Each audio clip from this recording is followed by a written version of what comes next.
My name is Pankaj Kaushik और आज हम बात करने वाले हैं एक और सेक्टर के बारे में, एक और इंडस्ट्री के बारे में। बेसिकली जो इंडस्ट्री आज से नहीं है, बहुत सालों से है, बहुत सदियों से है। और अभी कुछ रीसेंट डेवलपमेंट्स बहुत ही इंटरेस्टिंग हो रहे हैं उस इंडस्ट्री के अंदर, उस सेक्टर के अंदर। तो इस वजह से आज हम ये वीडियो जो है बना रहे हैं। देखिए दोस्तों, जब भी आपको पैसा कमाना है ना, if you want to earn money, then there are 2-3 things that you should focus. और उसमें से एक सबसे बड़ी चीज है कि आप ये पता लगाओ कि जो गवर्नमेंट है, गवर्नमेंट कहाँ प्लान कर रही है पैसा खर्च करने को। गवर्नमेंट, ठीक है, दो तरीके की स्पेंडिंग होती है, एक गवर्नमेंट स्पेंडिंग होती है, एक प्राइवेट स्पेंडिंग होती है। इसमें हम अभी बात नहीं करेंगे, but you should be focusing कि गवर्नमेंट का नजरिया, गवर्नमेंट का ध्यान किस तरफ है और कौन कौन से सेक्टर हैं जो गवर्नमेंट के फोकस में है। तो आसान भाषा में अगर मैं बता दूं, एक तो टूरिज्म है ऑलरेडी जो हम डिस्कस करने वाले हैं। इसके अलावा ईवी गवर्नमेंट के फोकस पे, सोलर गवर्नमेंट के फोकस पे है, ठीक है। इसके अलावा आप ड्रोन देखो तो गवर्नमेंट के फोकस पे है। इसके अलावा आप दे वाटर रिसाइकलिंग या फिर वेस्ट मैनेजमेंट वाली जो कंपनियां हैं वो गवर्नमेंट के फोकस पे, वाटर रिसाइकलिंग, ठीक है। तो ये सब गवर्नमेंट का फोकस है। तो ये 5 सेक्टर अगर आप अच्छे से पकड़ लोगे, राइट, अगर इस 5 सेक्टर में अच्छी कंपनी पकड़ लोगे, पहला फैक्टर गवर्नमेंट का फोकस, दूसरा का फैक्टर अच्छी कंपनी, राइट, तीसरा अगर इसके अलावा एक और डाइवर्सिफिकेशन चाहते हो तो वो फाइनेंशियल सेक्टर हो सकता है, ठीक है। तो ये 6 सेक्टर अगर आप अच्छे से पकड़ लोगे तो you will be making hell lot of money, right. तो चलिए, let's not derail from our topic, so will start discussing कि टूरिज्म सेक्टर में ऐसा क्या हो रही वाला है या होने जा रहा है जिससे कि हम वीडियो बना रहे हैं, और कौन कौन सी कंपनी है जो टूरिज्म सेक्टर का बेनिफिशियरी हो सकती हैं, कौन कौन सी कंपनी है जो इसके लिए बेस्ट बेनिफिशियरी बन सकती हैं, राइट। तो पहले थोड़ा सा भूमिका समझ लेते हैं, क्योंकि भूमिका समझने के बाद ही जब महल खड़ा होता है ना, तो वो नीचे की नींव पे खड़ा होता है। नींव अगर समझ में आ गई तो आप महल को काफी लंबे समय तक खड़ा कर पाते हो, रख पाते हो। महल को मतलब आपका कन्विक्शन, आपका पेशेंस, राइट, वो तभी स्ट्रांग होगा जब आपकी नींव मजबूत होगी। और नींव मजबूत कैसे होती है? आपके नॉलेज से। वो नॉलेज हम आपस में साझा करने की कोशिश कर रहे हैं, राइट। टूरिज्म सेक्टर अभी तक 1,66,000 करोड़ जीडीपी में कंट्रीब्यूट करता है। That is around 6.3% of our GDP. और ये 2028 तक बढ़ के 2,26,000 करोड़ पहुंचने के आसार हैं। और ये 7 to 9% सीएजीआर के हिसाब से बढ़ने की उम्मीद है। हर साल 7 से 9%। अब 7 से 9% का एग्जैक्ट मीनिंग क्या होता है? 7%, 6% हमारा इन्फ्लेशन होता है और 7% हमारा ग्रोथ होता है। तो technically it comes out to be 13%, right. चलिए उसके बारे में भी हम बहुत ज्यादा डिस्कशन नहीं करेंगे। एक फेयर आइडिया मैं दे देता हूँ। 7% मतलब उसमें इन्फ्लेशन आप ऐड करके देख लो कि कितना परसेंट उसमें ग्रोथ आने वाला है, राइट। तो रिलीजियस टूरिज्म को भी हब बनाने की कोशिश है अपनी इंडियन गवर्नमेंट की। तो क्या क्या कर रही है गवर्नमेंट? गवर्नमेंट ने इसके लिए बहुत सारे स्टेप्स लिए हैं, जैसे कि स्वदेश दर्शन, प्रसाद स्कीम, निधि स्कीम, साथी initiative, market development assistance scheme, loan guarantee scheme for Covid affected tourism sectors, right. और गवर्नमेंट क्या कर रही है? गवर्नमेंट ने ट्रेवल आउटले अनाउंस किया है 24,049 करोड़ का, जो कि 24% ज्यादा है पिछले साल से। गवर्नमेंट इंफ्रास्ट्रक्चर को इंप्रूव करने की कोशिश कर रही है। Emergency credit line guarantee scheme, मतलब किसी को अगर ट्रैवल सेक्टर के अंदर लॉस हो जाता है, किसी को इस सेक्टर के अंदर लॉस हो जाता है, तो उसको इमरजेंसी में क्रेडिट भी दिया जा सके एमएसएमईज को। इसकी भी गवर्नमेंट पूरा देख रेख कर रही है, उसके लिए भी गवर्नमेंट पूरा तत्पर है, ठीक है। एग्जीबिशन कम कन्वेंशनल सेंटर्स, मतलब एग्जीबिशन जैसे कि आपने अगर कुरुक्षेत्र में पैनोरमा देखा हो, तो एग्जीबिशन सेंटर्स को बहुत ज्यादा उसको इंफ्रास्ट्रक्चर बूस्ट देने की तैयारी है। और 12,200 करोड़ रुपए गवर्नमेंट ने डिप्लॉय किए हैं, राइट। 85,000 करोड़ रुपए इन्वेस्टमेंट किया है। कहाँ? अयोध्या को स्पिरिचुअल टूरिज्म हब बनाने के लिए। उसके लिए airport, railway station, township creation, road enhancement, सब चीजें जो हैं वो अयोध्या को एक बेटर प्लेस टू लिव बनाने की कोशिश हो रही है गवर्नमेंट की तरफ से। आगे फर्दर अनफोल्ड करने की कोशिश करते हैं। और क्या कर रही है गवर्नमेंट? गवर्नमेंट ने 5 लाख टूरिस्ट को फ्री वीजा देने की स्कीम लेके आई है कि भाई कोई भी इंटरनेशनल टूरिस्ट अगर इंडिया में आता है तो पहले 5 लाख टूरिस्ट को, मान लो लेट सपोज 10 लाख आते हैं पूरे साल में या 30 लाख आते हैं, तो पहले 5 लाख को आप क्या करोगे? फ्री टूरिस्ट वीजा दोगे, राइट? तो गवर्नमेंट उसके भी ऊपर भी ध्यान दे रही है। दूसरा क्या कर रही है? गोल्डन वीजा स्कीम लेके आई है कि 5 साल ग्रीन रेजिडेंसी, मतलब यहां पर आप 5 साल रहो, ठीक है, हम आपको कुछ नहीं कहेंगे। न्यू वीजा रिफॉर्म्स लेके आई है गवर्नमेंट, ठीक है। तो यहां पर आकर लेट्स सपोज अमेरिका के बहुत सारे लोग आपने देखा होगा आके हरिद्वार में रहते हैं, ऋषिकेश में रहते हैं, वो क्या करते हैं अल्टीमेटली वहां पर $1200 उनको मिलते हैं एज बेरोजगारी भत्ता। तो $1200 यहाँ पे अगर आप कन्वर्ट करोगे it comes out to be almost 1 lakh rupees. 1 lakh से थोड़ा बहुत कम होता है, बट 1 लाख में वो इंडिया में बहुत शानदार जिंदगी जी सकते हैं। तो वो वहां बेरोजगारी भत्ता उनको मिल जाता है और यहाँ पर वो उसको यूज करते हैं। और यहाँ पर बहुत आप देखते होंगे गांजा फूकते रहते हैं, इधर उधर मौज मस्ती करते रहते हैं, तो वो सब लोग इंडिया में आते हैं, ठीक है। तो उनके लिए भी फैसिलिटी क्या है? ग्रीन रेजिडेंसी का वीजा 5 ईयर प्लान उनको देने की कोशिश की है गवर्नमेंट की तरफ से, ठीक है। और भी बहुत सारे अलग अलग वीजा बेनिफिट्स गवर्नमेंट लेके आती है। तो ई टूरिस्ट वीजा के अलावा गवर्नमेंट क्या कर रही है? गवर्नमेंट बेसिकली आपने अगर G20 समिट देखी होगी तो G20 समिट के पीछे कोणार्क सन टेम्पल, ठीक है, और नालंदा विश्वविद्यालय, तो ये सब चीजें दिखाने की कोशिश हो रही है, बेसिकली टूरिस्ट को अट्रैक्ट करने की कोशिश हो रही है। At the same time Modi ji की फोटो देखी होगी आपने लक्षद्वीप के अंदर, तो उसमें भी टूरिस्ट को अट्रैक्ट करने की कोशिश हो रही है। In every possible ways tourist को अट्रैक्ट किया जा रहा है कि इंडिया में आए, ताकि उससे जो है हमारी करेंसी भी वो लेके आएंगे, ठीक है, अपनी करेंसी लेके आएंगे, यहाँ पे INR में चेंज करवाएंगे, उससे हमारा रुपया जो है डॉलर के मुकाबले मजबूत होगा, राइट। और इसके अलावा गवर्नमेंट ने क्या किया है? ये प्रसाद स्कीम ये सब हमने पढ़ लिया है। तो इसके अलावा government Uttarakhand, Uttar Pradesh, Himachal Pradesh, West Bengal, culturally rich sites हैं, उनको भी टैप किया जा सके, ऐसी गवर्नमेंट की इंटेंशन है। तो गवर्नमेंट ने बेसिकली और क्या किया है? गवर्नमेंट ने भारत दर्शन टूरिज्म ट्रेन्स वगैरह चला के और जो ट्रेवल है उसको इजी बनाने की कोशिश की है। तो in this video we will not be discussing कि ट्रेन्स में इन्वेस्ट कर दो, we will not be discussing कि रोड के अंदर इन्वेस्ट कर दो, right. So what we will be discussing is कि किस तरीके से जो टूरिज्म सेक्टर है, कौन से ऐसे बेनिफिशियरी हो सकते हैं जो कि अनटैप्ड है अभी तक और जिनके अंदर बहुत ज्यादा वास्ट ग्रोथ आ सकती है। गवर्नमेंट का और फोकस क्या है? जेल टूरिज्म, जो कि जैसे यरवदा जेल है, तिहाड़ जेल है, यहाँ पे हमारे जो स्वतंत्रता सेनानी वगैरह रहे थे उनको भी टूरिज्म सेक्टर में कन्वर्ट करने की कोशिश है इंडियन गवर्नमेंट की। इसके अलावा गवर्नमेंट क्या है? गवर्नमेंट ने 2022 में एक पॉलिसी लेके आए हैं और वो बेसिकली क्या करना चाहते हैं? इंस्टीट्यूशनलाइज कर देना चाहते हैं टूरिज्म सेक्टर को।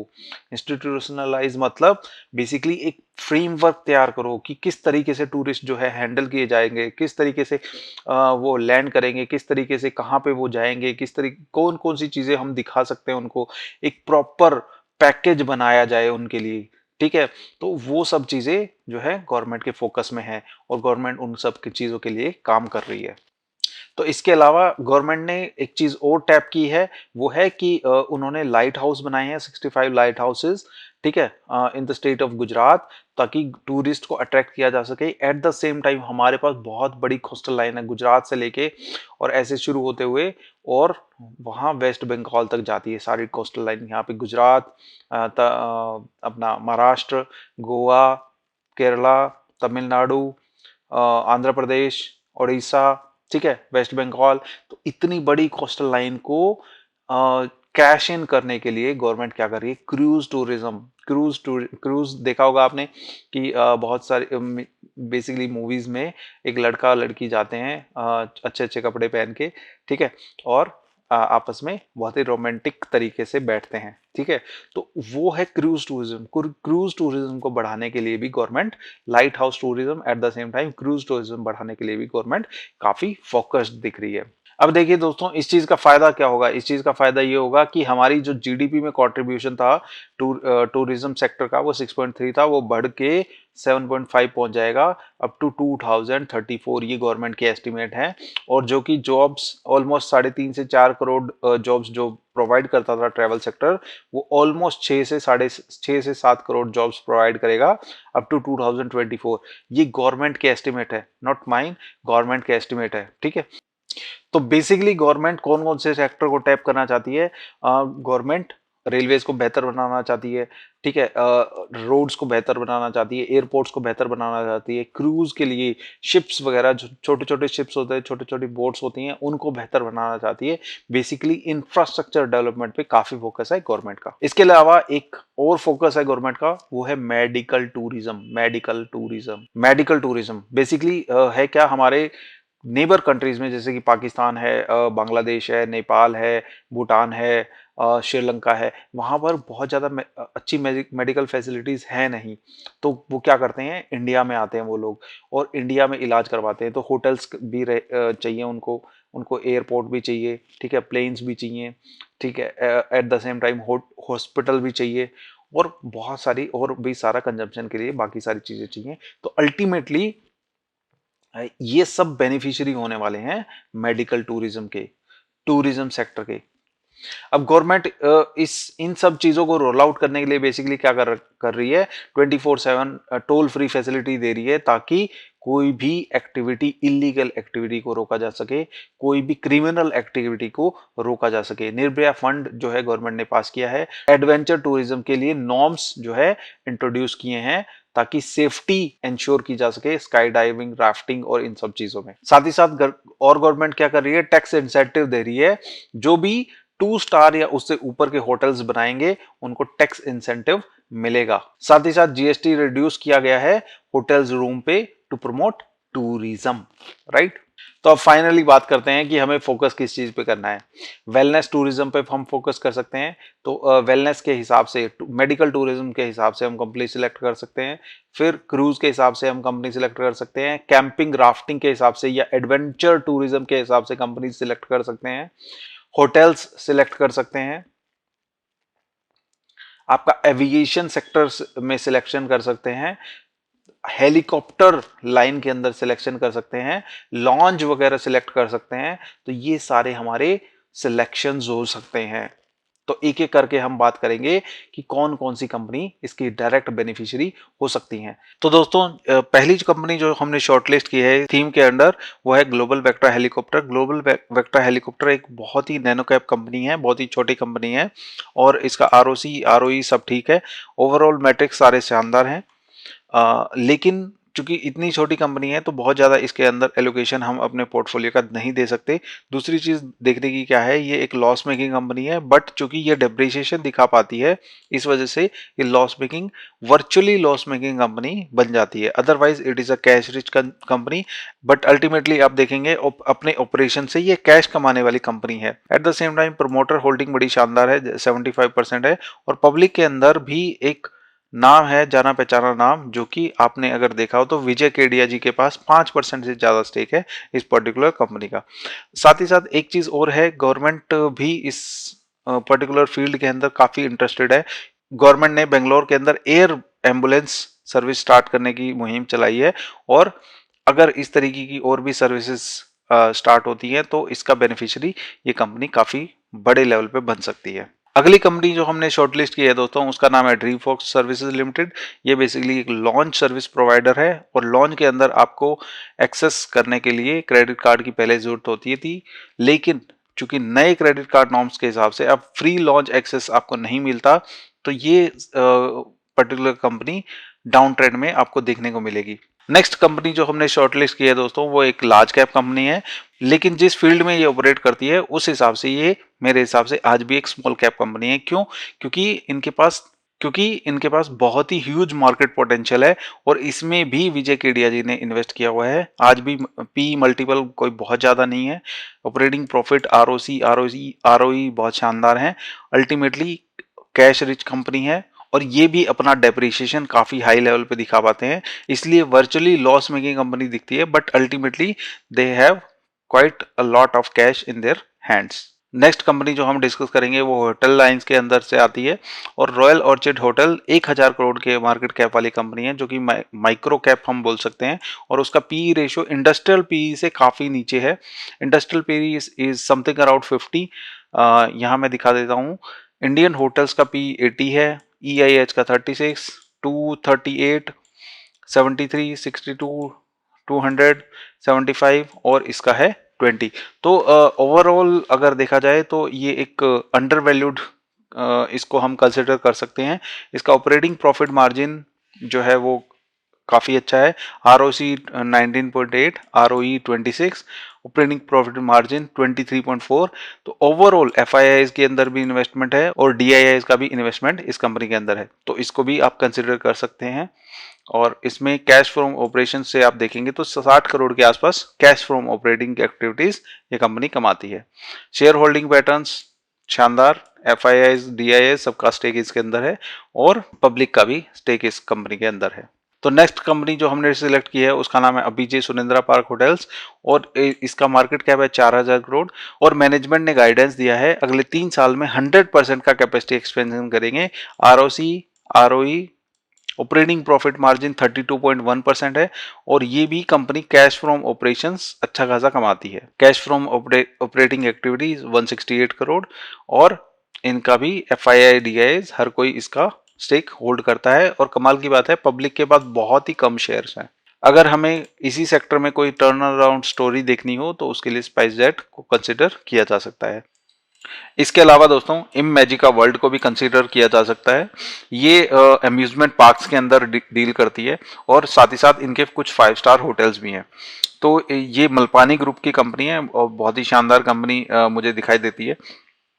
तो इसका ROC, ROE अभी काफ़ी नीचे दिख रहा होगा क्योंकि इन्होंने कुछ मर्जर्स और एक्विजिशंस किए हैं, इस वजह से ऐसा दिख रहा है। अदरवाइज इसका स्टॉक का P 44 है और अगर डिज्नी की अगर स्टोरी पता होगी तो वो ऑलमोस्ट रिलायंस के बराबर उसका मार्केट कैप आज खड़ा हुआ है। तो ये भी एक बहुत ही अच्छा लॉन्ग टर्म के हिसाब से बहुत ही अच्छा स्टॉक प्रूव हो सकता है।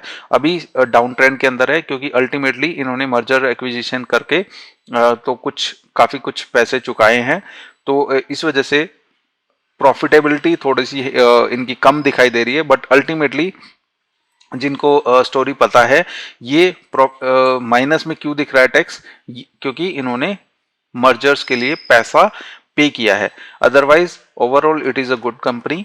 तो बड़े ग्रुप की छोटी कंपनी है तो उस हिसाब से आप देख सकते हैं। देखिए इनके थीम पार्क्स हैं, वाटर पार्क है, स्नो पार्क है, 5 स्टार होटल है, नोवोटल इमेजिका के नाम से इनका होटल्स है, तो आप इसको भी एक बार कंसिडर कर सकते हैं। इसके अलावा दोस्तों एक कंपनी और भी है जो टेंट बनाती है और मैं चाहूंगा उसका नाम आप कमेंट्स में लिख के बताएं कि टेंट बनाने वाली कौन सी कंपनी है। टेंट हाउसेस बनाती है और जो भी हमारे रिलीजियस साइट्स हैं उनके ऊपर टेंट्स जो है बनाती है और वहां पर काफी ऑलमोस्ट 200-250 गुना ग्रो कर चुकी है वो कंपनी।